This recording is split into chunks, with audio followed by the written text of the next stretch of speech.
Coucou, mes petits coquelicots, comment ça va? Ok, Dortmund dans les négociations, etc. On en parlait hier déjà. Moi, je disais que c'était une très bonne idée pour moi. Si jamais il doit aller dans un club, Dortmund, je pense que c'est une bonne idée. Même si Dortmund sont dans le dur cette année, mais tu peux faire ta place. C'est une équipe qui donne la chance aux jeunes joueurs. Et voilà, c'est une équipe qui joue. Donc, quoi qu'il arrive, je pense que ça peut fitter avec Cherki. Marcus Rashford est sur le point de rejoindre Aston Villa. Ok. Bon, on verra. De toute façon, lui, un peu perdu. Pareil, on en parlait. On disait le Barça. Moi, je comprenais pas pourquoi le Barça se positionnait dessus. Pour moi, il était pas compatible vraiment avec le Barça. Puis même avec son état, entre guillemets, physique. Parce que le mec, ces derniers temps, bon, le foot, c'est presque secondaire. On a compris. Même l'extra sportif, tu sens que ça va pas. Je vois pas pourquoi le Barça se mettait sur lui. Milan, à un moment, était dessus. Là, je disais pourquoi pas. Parce que Milan a des gros manques devant, machin, ils ont pas 150 solutions. Ça se tentait, mais au final, même quand ça s'est pas fait, j'ai dit bon, voilà, je préfère avoir un Jiménez, même si c'est pas le même profil, je préfère avoir un Jiménez devant, etc. largement, tu vois. Chris Wood, auteur d'un triplé, ouais, 24 matchs, 17 buts de passe D. C'est vrai que Wood, c'est quand même fou, les gars, à Nottingham Forest, avec leur logo et tout, lui avec son blaze Wood, la vérité, les gars, des fois, il y a des feats, c'est trop compatible, c'est son club, quoi. Lui, il est fait pour ce club, ce poteau. Nottingham Forest fracasse Brighton, voilà. Dites bien, Pactu. Les hommes d'Espirito Santo sont 3e et prennent 6 points d'avance sur City. Un triplé signé Wood.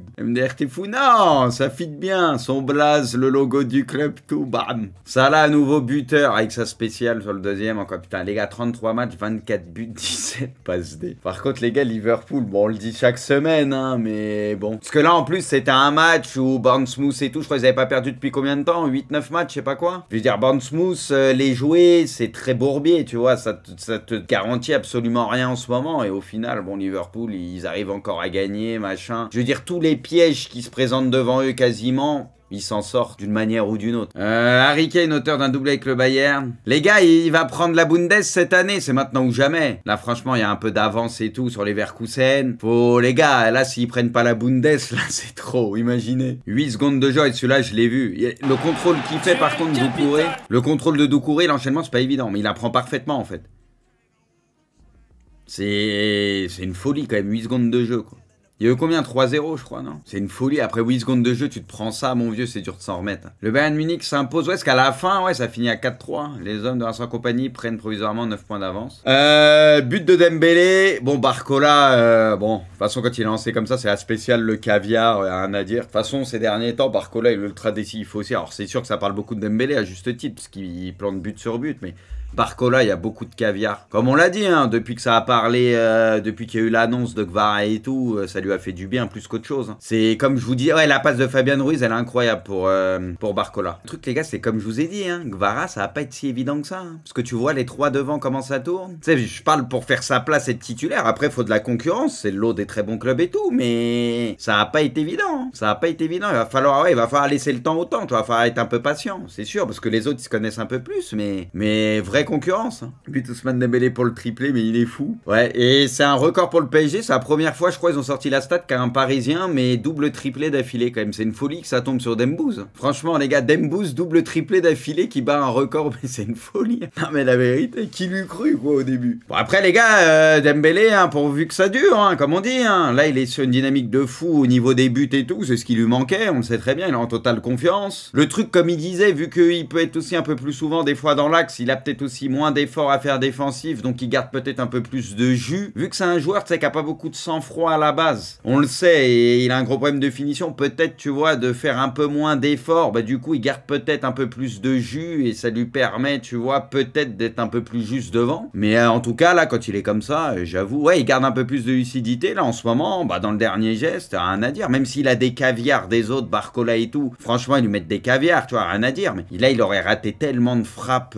qu'il met en ce moment, il en aurait raté tellement en temps normal, tu vois. On espère que ça va durer. Après, bon, faudra pas s'attendre à ce qu'il claque des buts à tous les matchs comme ça tout le temps, je pense pas. Ou alors vraiment, il aurait eu un gros déclic et voilà. Maintenant, ouais, on verra contre des adversaires encore supérieurs, etc.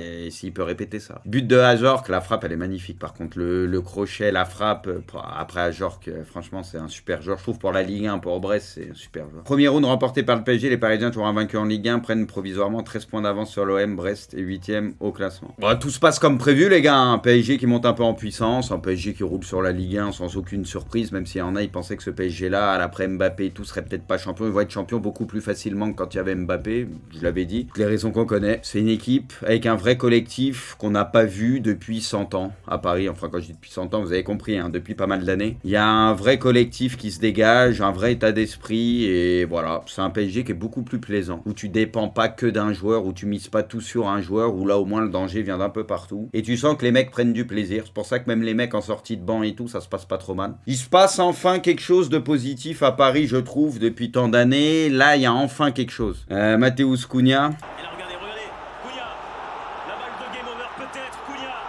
qui va y aller au bout, Cunha, face à Koulsa, il se retourne, il cherche une solution, et il va frapper. Oh, il l'a tué. J'avoue, j'avais pas vu le but, oh il les a tués. Il cherche une solution. Oh là là là, tellement incroyable. Oh la feinte mon vieux. Magnifique. Ah, il les a tués. Monaco, un nouveau buteur. Mika, les gars, le crack. Pas content, triplé. On en parle un peu plus tôt. Un vrai but de buteur. En plus, moi, c'est le deuxième but que j'ai bien aimé. La petite déviation en une tour. Enfin, le toucher, là. Petit filet et tout, rien à dire. Ah, il a l'air d'avoir un truc. Après, on va pas s'enflammer, hein. Tranquille, hein. On va attendre de voir sur la continuité. Mais en tout cas, bon. Début intéressant, quoi. Accord trouvé entre Rennes et Montpellier pour le transfert de Altamari. Rennes, ils ont fait un mercato. Attends, ça fait. Rennes, les gars, ça fait quoi? Mais ils ont recruté au moins 6-7 joueurs pendant le mercato hivernal, ou c'est moi? Après ils sont sur tellement de joueurs, à la fin on sait plus qui est finalisé ou pas pour le moment, mais à la fin ils ont recruté quoi, 6-7 joueurs minimum, non? Parce que là eux, ça arrête pas, hein. Le Real s'incline sur la pelouse de l'Espagnol, l'écart avec l'Atlético n'est que d'un point, le Barça pourrait recoller à 4 points, en sachant que les gars, il y a le Real Atlético semaine pro en plus. Putain, le Real là avec les absents et tout, entre la Ligue des Champions City, l'Atlético, là l'enchaînement de fous qui arrive, c'est la folie, hein. Lille renverse Saint-Etienne, ouais, Sahraoui incroyable. Bon, David, je l'ai dit sur le deuxième but. Voilà, et Lille, bon,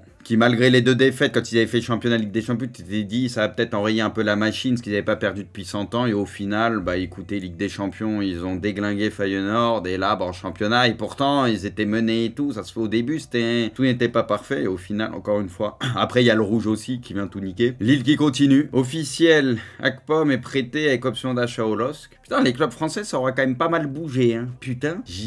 Franchement, les gars, j'ai pas souvenir d'un mercato hivernal, en tout cas depuis longtemps, où ça a autant bougé chez certains clubs français. J'ai l'impression que ça a bougé quand même pas mal, hein. Surtout pour les clubs aussi qui jouent l'Europe et tout, tu vois, là, qui ont des vrais enjeux et tout. T'as l'impression qu'ils ont essayé de se renforcer, hein, pour la plupart. Randall, 2 matchs, 3 buts. Bon, pour le moment, ça se passe pas trop mal pour lui. À la Juve, malheureusement pour moi, même si vous me savez très bien, je l'aime bien à la base, tu vois, vu qu'il est passé à Nantes. Mais bon, vu que Milan est derrière la Juve, ça m'arrange pas des masses, mais tranquille, tu vois. Au moins, il est en train de se relancer, ça lui fait du bien. Vous cherchez le bonheur, allumer la télé quand Yamal joue, bah ça, oui. Là, c'est sûr, quand tu regardes la conduite de balle, il y a beaucoup de joueurs et de grands joueurs, hein, qui sont incapables de faire ça. Là, tu vois, hop, slalom, la balle, elle reste collée au yep entre 10 mecs. Ça, c'est sûr que c'est pas tout le monde qui pourrait faire ça, hein. Ça, c'est sûr. Là, on parle de vrais joueurs techniques, là. Contrairement à d'autres qu'on dit qu'ils sont très techniques alors qu'ils ne le sont pas, c'est une enfume. Bon, victoire 1-0, mais victoire importante en sachant qu'il y a le Real Atlético qui arrive, donc ça va profiter au Barça forcément, s'ils font pas le con. En sachant qu'il y aura le Barça-Real, c'est le Barça qui recevra le Real au retour aussi. Ouais.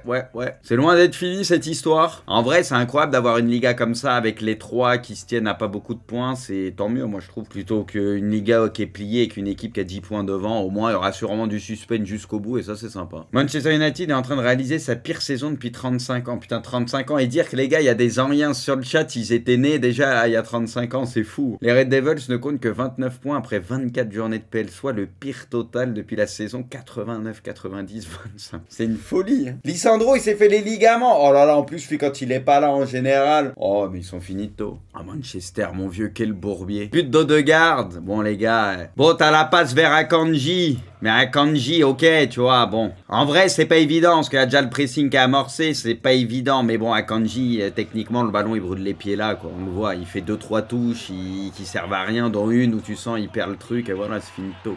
Plus tu le prends d'entrée, celui-là. Quel arrêt de Real, là, ça a abusé, par contre. Mais lui, des fois, il te sort des trucs. Et même là, Haaland, il hésite, c'est pas si ça va taper le haut de la barre ou pas, ou tu sais pas si vous voyez ce que je veux dire. Parce qu'en vrai, s'il se positionne un peu mieux, je pense, il peut la pousser au fond. Après, là, c'est ralenti, donc forcément, c'est pas évident, en vrai. Mais tu vois, il se fait un peu niquer, là. But de Haaland. Ouais, il met une vraie tête, par contre. C'est Savigno, je crois, qui lui met un centre un peu en cloche, là. Il met une tête de ouf. Par contre, la tête, elle est vraiment belle.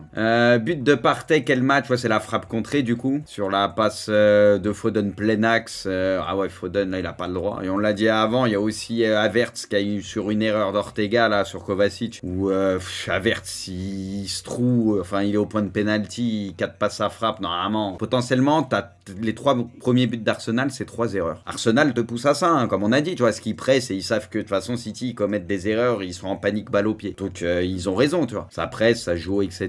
Mais City, c'est vrai que c'est catastrophique, hein, putain. Lewis Kelly, ouais, pareil, gardien, là, je trouve pas irréprochable. Lui, il fait bien le taf, il a rien à dire, mais j'ai l'impression qu'il pouvait peut-être la sortir. Là, déjà, ils sont à 3, ils se font tous aspirer. Voilà, pour moi, là, les déplacements comme ça, c'est lunaire. Comment tu peux ouvrir, entre guillemets, l'axe, ils peuvent être à 3 comme ça, regardez. Ok, il y a 3 joueurs, mais prends une position ici, là, vous voyez ce que je veux dire, un minimum. Comment tu peux déserter la zone là, attirer 3 joueurs ici? Moi, je comprends pas.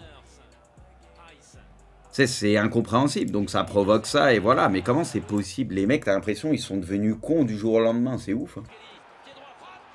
Ouais, même là, j'ai l'impression qu'il a pas la main ferme, hein. Franchement, il peut la sortir, là. But de Havertz 4-1, ouais, la petite enroulée. Une première réussie pour Habib Beye avec Rennes après 5 défaites de rang. Les Rennais renouent avec la victoire et sortent de la zone rouge. Strasbourg reste 9ème, putain, Blas. Il la met bien, Blas, la frappe. Par contre, les gars, Habib Beye, alors peut-être, hein. Bon, il reste derrière Nantes pour le moment, Rennes est tant mieux, mais... Arsenal corrige, City 5-1 et Gunners sont invaincus depuis 14 matchs en PL et reviennent à 6 points. Liverpool, 6 ont pris long deuxième mi-temps et pointent désormais à 9 longueurs d'Arsenal. Arsenal n'a perdu aucun de ses 17 derniers matchs contre des clubs du Big. Ça, par contre, c'est très fort et c'est là où c'est dommage. Normalement, tu te dis, le titre, il peut jouer entre les confrontations directes avec les top clubs. Et c'est vrai que ces derniers temps, ça leur réussit plutôt bien, mais du coup, le titre, ils le perdent sur d'autres matchs, quoi. C'est ça qui est dommage. C'est là où c'est dommage, mais c'est très fort. Hein. Putain, c'est monstrueux même. Ils mériteraient quand même de prendre un titre, un de ces 4. C'est juste que quand c'est pas City qui est incroyable, bah t'as Liverpool qui fait une saison de fou. C'est ça qui est terrible. Au PL, il y a toujours une équipe qui te fait une saison de taré. Eux, ils sont réguliers, mais il leur manque à chaque fois ce petit truc, quoi. Putain. L'Inter Milan arrache le match nul. Putain, t'as quand même un derby de Milan. Il n'y a pas un tweet sur le match. Sur au moins les buteurs ou les trucs, c'est rien passé. Bon les gars, pour vous faire un résumé simple et efficace du match. L'Inter égalise à la toute fin, mais c'est archi mérité. Voilà, il tape 3 fois le poteau, etc. On va pas se mentir. On va rester lucide. Milan, ça a été très compliqué, notamment la première mi-temps où ils ont pris vraiment l'eau. La première mi-temps, c'était compliqué. Très compliqué. En deuxième, paradoxalement, sur les 20-30 premières minutes, ils sont mieux, Milan. Tu vois, ils sont pas mal, il y a des petites situations, c'est mieux qu'en première. Et après, à la fin, bah, quand tu recules complètement et que tu veux gérer le score, bah c'est là où forcément il recule et sur les coups de pied arrêtés, tout ça, il y a tous les poteaux, il y a 3 poteaux, etc. Une folie. Tu te dis que ça va tenir, t'as de la réussite, etc. Il y a Camarda qu'on a une aussi, en vrai, à un moment. Tu te dis ça va tenir et puis bah à la fin ça craque, quoi. Et pour moi, c'est comme je vous ai dit, franchement, c'est une honte absolue. Moi, des joueurs comme ça, les gars, je vous le dis, un joueur comme ça, déjà qu'il est nul depuis qu'il est arrivé à Milan de manière générale. Un joueur comme ça, les gars, je le tèche de l'équipe. Regardez, les gars, Chukwueze, ce qu'il va faire. Il vient de rentrer, il est frais. Regardez. Le but, il est 100% pour lui. Il fait même pas l'effort, regardez, regardez. Moi, un joueur comme ça, je le tèche de l'équipe, j'en veux pas.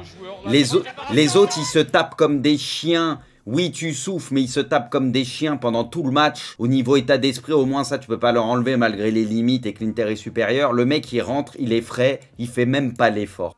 Pour moi, ça, c'est une honte absolue et ça, moi, c'est des trucs que je peux pas laisser passer. Donc voilà, frustrant parce que bah oui, avec beaucoup de réussite, t'aurais pu gagner le match. Et ça aurait fait du bien, tu vois, peu importe la manière. Bon, mine de rien, t'as joué 3 fois l'Inter cette année, t'as gagné 2 fois, t'as fait un nul. C'est pas sur ce match-là, de toute façon, t'as pris 4 points contre l'Inter cette année. Et ce qui est fou, c'est les seuls à taper l'Inter et tout, Milan, c'est trop chelou, alors qu'ils sont nuls. Donc voilà, là, t'as Jiménez qui est arrivé, t'as peut-être Joao Félix qui est arrivé. Là, il n'y avait pas Fofana aussi sur ce match, il a été suspendu et lui, il a énormément manqué. La vérité, sur un match comme ça, avec Fofana, on n'aurait pas concédé autant d'occasions. Ça, c'est sûr, donc il manquait, bon, t'as toujours pas ta charnière, il te manquait du monde. Tomori, les gars, qui devait partir, qui est resté, a été très bon, il a fait un vrai match. Donc lui, pour le coup, si on gagnait le match et tout, c'était aussi grâce à lui. Pavlovic, rien à dire. Walker, première, les gars, satisfaisante, il a fait son match. But de Tolisso. Ouais, la passe de Cherki, elle est magnifique. Un peu lobée, là, enfin, il la lève un petit peu. La passe est très belle, la finition, ok. Il y a peut-être une passe à faire. En soit, Tolisso, geste sûr, rien à dire. But de Greenwood. Ouais, c'est Guéry, il rate sa frappe, là, et lui, il est tout seul au deuxième, il a plus qu'à la pousser. But de Rabiot, alors ce but, il est incroyable. En vrai, la passe en cloche de Greenwood, elle est magnifique. Et je crois que c'est Højbjerg, non, qui fait la remise de la tête. Et la tête pareil de Rabiot, elle est parfaite. L'action est très propre. Non, l'action, elle est magnifique. But de Lacazette. Les gars, penalty pour vous? Vous sifflez penalty? Moi, les gars, je vous dis la vérité, je chiffre pas penalty, moi. Pour la bonne et simple raison que déjà, il fait le mouvement comme ça pour éviter le contact et tout. Il lève les bras, ça lui touche la cuisse ou je sais plus où, le ballon il monte. En fait, les joueurs, ils savent même plus quoi faire. Ils lèvent les bras, des fois, ils font des mouvements justement pour éviter les contacts. Et en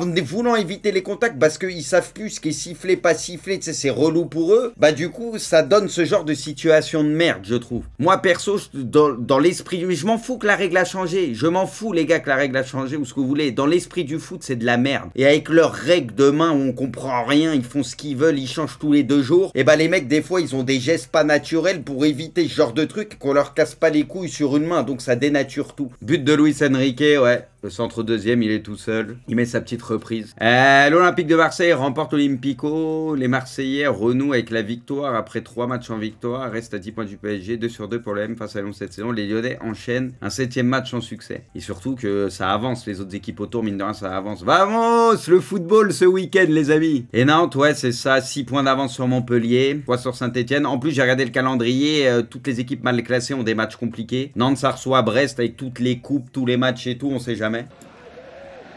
Meilleur que Simon, pas forcément. Oh, putain, il est beau. Oh, putain. Wesh. Il est incroyable le but. Hein. Il a fait ça normal. Bah ouais, c'est comme ils mettent un attaquant en confiance. Mais franchement, il est magnifique. Il te l'a fait ça, mais facile, tu vois. Décontracté, tranquille.